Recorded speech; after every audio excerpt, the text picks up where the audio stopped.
Baik, Bapak sekalian, kita lanjut ke Bu Yanti. Ibu Sri Yanti, Direktur Kelautan Perikanan kita akan mencoba challenge juga teman-teman Intisaren bagaimana kebutuhan informasi sosial ekonomi kelautan perikanan, khususnya terkait dengan sustainable development. Dan saya kira ini isu yang sangat challenging karena pandemi, kemudian belum ada pandemi atau tidak ada pandemi juga saya kira masih banyak challenge. Dan sekarang bagaimana dengan pandemi, apakah target-target SDGs atau target-target RPJM juga harus dikoreksi atau seperti apa peran dari riset sosial ekonomi di dalam kerangka pembangunan nasional, khususnya di bidang perikanan kelautan. Bu Sriyanti, waktu kami persilakan 20 menit sampai 25 menit. Monggo Bu. Ya. Terima kasih Mas Budi. Assalamualaikum warahmatullahi wabarakatuh. Waalaikumsalam warahmatullahi wabarakatuh. Pagi menjelang siang, Ibu dan Bapak sekalian.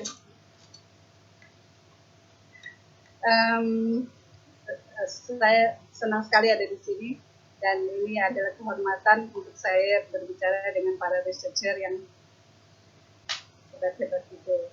Saya mungkin sedikit berbagi saja tentang apa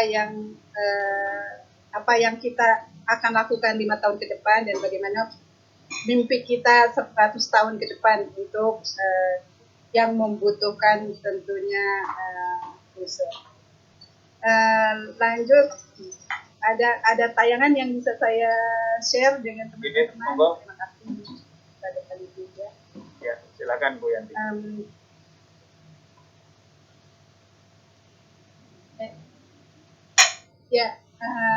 Ibu dan Bapak sekalian, mungkin kita paham bahwa lanjut ke caption 2 saja, bagaimana peran kelautan dan perikanan di dalam pembangunan nasional. Yang pertama adalah terhadap pertumbuhan ekonomi dan yang kedua adalah peningkatan kesejahteraan. Jadi ini adalah dua hal yang menjadikan sektor kelautan dan perikanan ini sebagai andalan dalam pembangunan nasional. Meskipun demikian, mungkin kita pahami tadi sudah disampaikan oleh Mas Alan bahwa kondisi SDM kelautan dan perikanan ini masih sangat boleh dikatakan ini masih sangat memprihatinkan. Ini langsung ke caption 3 ya. 3. Satu lagi, lanjut Mas. 3.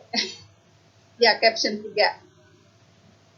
Di mana SDM kelautan ini 2,58 juta adalah nelayan yang sudah terdaftar di Pusuka itu 1,44 juta. Jadi masih sangat sedikit sekali nelayan yang kita sudah daftarkan untuk menerima atau kita memberikan tindakan afirmatif terhadap nelayan-nelayan ini. Jadi ini baru separuhnya saja yang sudah kita bisa by name, by address untuk memberikan intervensi yang sifatnya afirmatif kepada nelayan.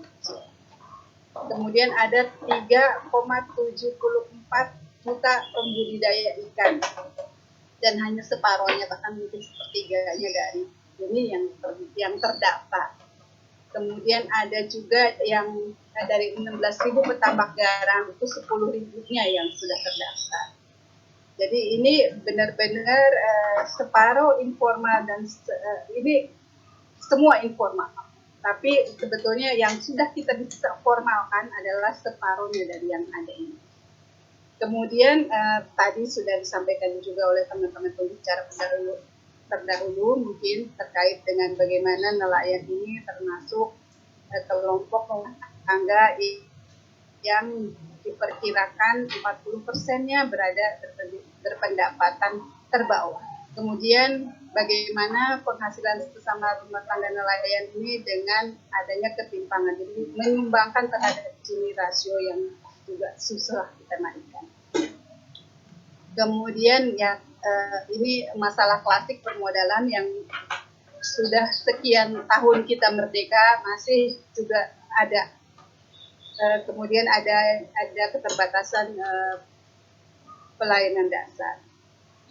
Sedangkan 100 tahun merdeka kita punya mimpi di visi 2045 bahwa kita akan mempunyai tiga mimpi kita yang mungkin saya kira itu bisa kita wujudkan nanti. Lanjut Mas ke caption 5 ya. Ke caption 5. Lanjut ke caption 5, bisa minta tolong. Nah, ini adalah visi kita. Jadi kita punya mimpi. Di 100 tahun kita merdeka. Nah, kita ingin ekonomi maritim itu meningkat peranannya menjadi 12,5% PDB pada tahun tersebut. Yang fokusnya adalah membangun konektivitas laut yang efisien, industrialisasi perikanan yang berkelanjutan dan berdaya saing, dan juga pariwisata bahari yang kita harapkan itu menjadi inklusif sifatnya. Kemudian didukung dengan peradaban maritim. Jadi kita menciptakan kualitas SDM maritim yang unggul, inovatif, teknologi, memanfaatkan teknologi dan juga budaya maritim sebagai basis bagaimana kita mengedepankan lagi peradaban bahari. Kemudian kekuatan maritim ini diwujudkan juga dengan pertahanan keamanan maritim yang kuat dan handal, khususnya di dalam menghadapi tantangan regional maupun global. Jadi sampai dengan 2045 kita ingin PDB itu naik, tapi kita juga mempunyai basis dari sosial budaya yang kuat, termasuk juga hankam yang handal, untuk kita menjaga teritori kita, dan kita kalau menjaga teritori kita sehingga kita bisa memanfaatkan sumber daya kita secara efektif untuk kesejahteraan masyarakat dan pendapatan negara khususnya. Dalam 5 tahun ke depan, dari 2020-2024, kita punya rencana pembangunan jangka menengah yang fisik ini merupakan periode kita berancang-ancang untuk mengejar 100 tahun kita merdeka. Jadi kita menyusun 5 tahun ke depan, menyusun agenda pembangunan terdiri dari 7 agenda pembangunan. Lanjut caption 6. 7 agenda pembangunan itu dari mulai ketahanan ekonomi, kita ingin ketahanan ekonomi yang untuk pertumbuhan yang berkualitas dan berkeadilan.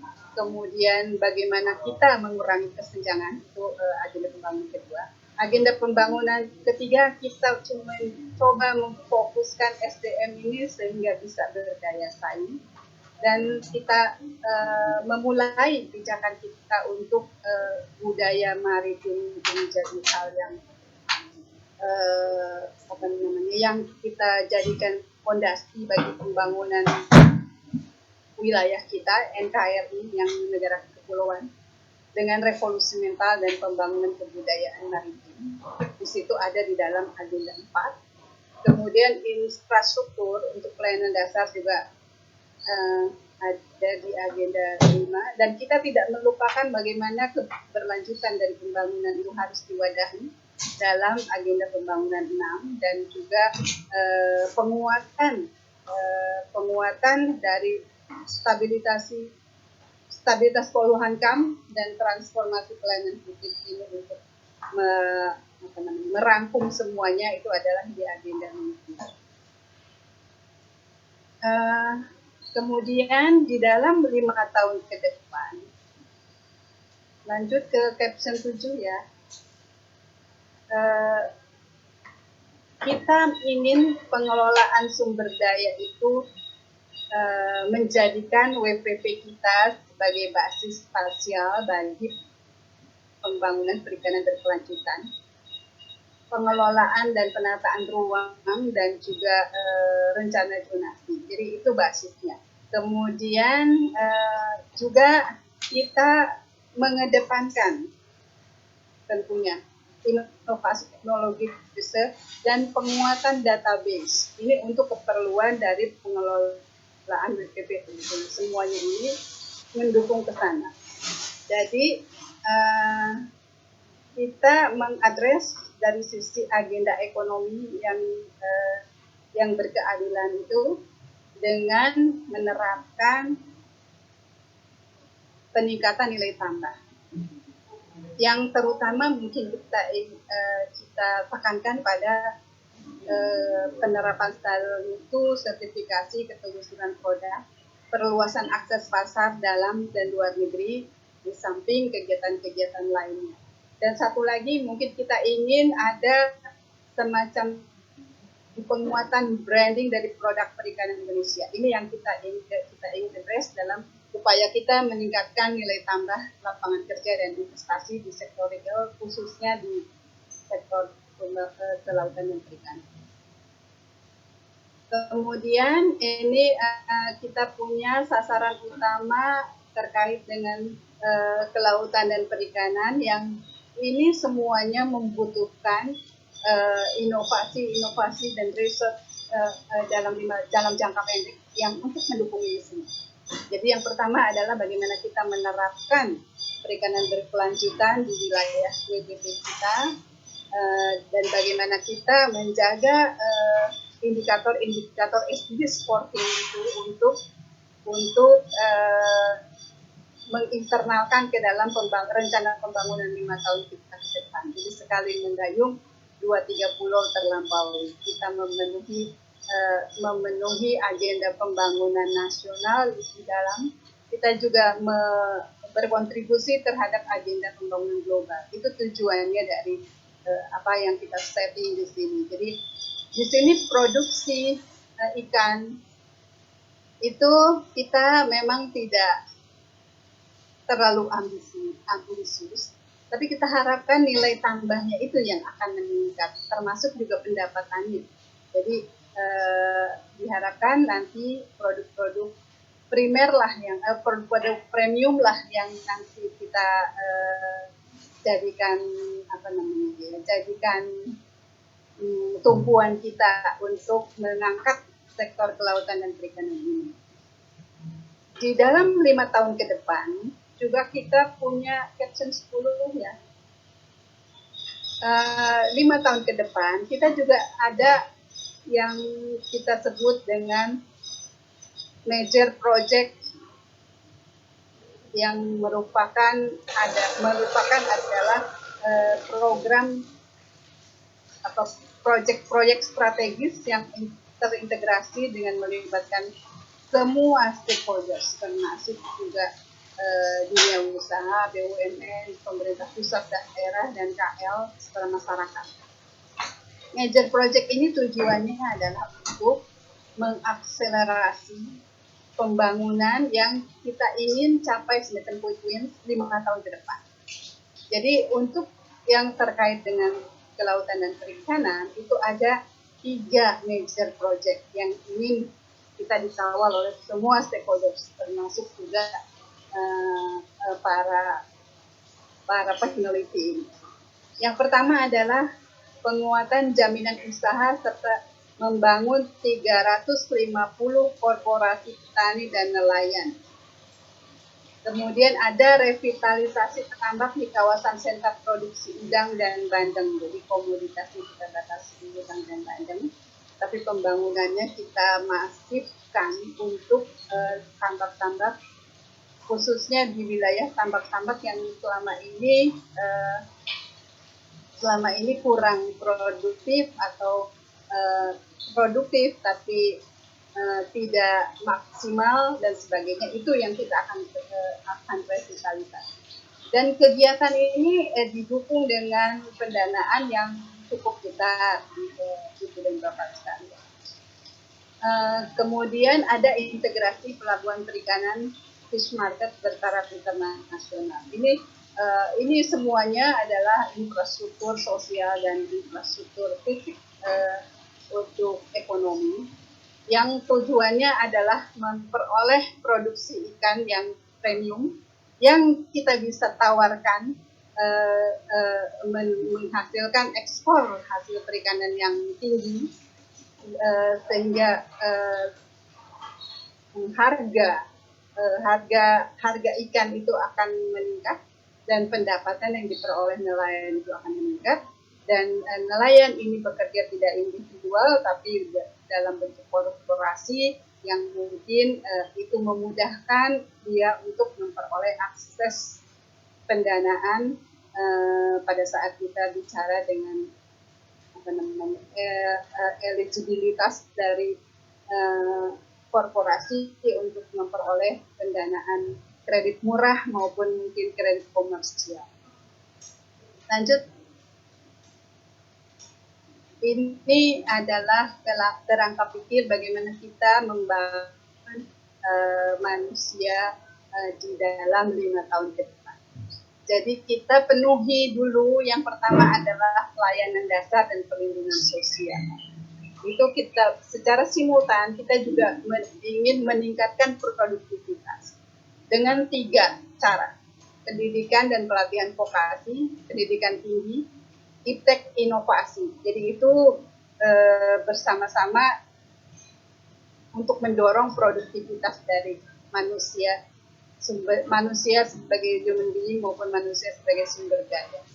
Kemudian kita juga membangun karakter manusia dengan budaya literasi, inovasi, dan kreativitas. Ini untuk mendukung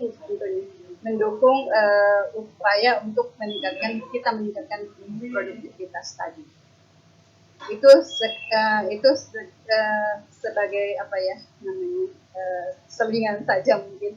Lanjut, karena saya diminta menceritakan tentang kebutuhan riset sosial ekonomi kelautan dan perikanan, maka ke depan tentunya kita ingin, yang kita butuhkan adalah riset dan inovasi yang berkelanjutan, yang juga kita menghasilkan nilai tambah ekonomi dan sosial budaya yang sebagai fondasinya dari itu, untuk meningkatkan daya saing dan kemandirian nasional dalam mencapai target-target RPJM 2020-2024 itu dalam jangka menengah pendek. Jadi itu mungkin yang dibutuhkan dari riset adalah bagaimana kita mengoptimalkan iptek yang sudah ada, yang juga didorong semakin maju, tentunya untuk mengefisiensikan usaha perikanan dan juga produktivitas. Termasuk juga ini menjaga kelestarian alam dan mempertahankan sosial budaya, terutama kearifan lokal yang mendukung upaya keberlanjutan. Jadi sekali lagi, riset ini harus relevan dengan isu nasional supaya ini bermanfaat, tidak hanya menjadi buku, tidak hanya menjadi maaf ini saya mungkin agak kasar bicara ini, tidak hanya menjadi bagi seorang researcher, tapi kontribusinya terhadap mungkin agenda pembangunan nasional supaya signifikan artinya untuk teman-teman peneliti, dan perannya juga kita bisa terlihat di dalam kontribusinya terhadap rencana pembangunan ke depan. Lanjut saja mungkin. Ini beberapa informasi riset yang dibutuhkan. Yang terutama ini pada saat kita bicara masalah pandemi tadi ya, Mas Luki. Informasi itu masih sedikit, data dan informasi tentang nelayan, berapa orang nelayan, berapa yang eligible untuk menerima tindakan afirmatif. Tadi saya sudah sampaikan di awal bahwa itu tuh harus betul-betul kita garap supaya kita efisien di dalam menerapkan kebijakan, dan itu harapan kita adalah tergantung kepada para para peneliti ini, entah di universitas atau di dimanapun. Itu termasuk juga bagaimana kita mengetahui karakteristik dari WPP di masing-masing WPP tersebut, karena kita basisnya ada spasial, jadi itu betul-betul harus datanya itu harus benar-benar akurat dan bisa dipertanggungjawabkan. Kemudian ada lagi kita mengalami membutuhkan koreksi terhadap pembangunan pada saat kita dihadapkan dengan pandemi yang kemarin kita tidak bisa bekerja lagi biasa-biasa saja. Tapi kita bisa memahami pembelajaran yang penting dari sini adalah data dan informasi serta riset yang penting, mungkin seperti itu. Saya sudahi sampai di sini. Kurang lebihnya saya mohon maaf. Wabillahi taufik wal hidayah. Assalamualaikum. Waalaikumsalam. Terima kasih Bu Yanti.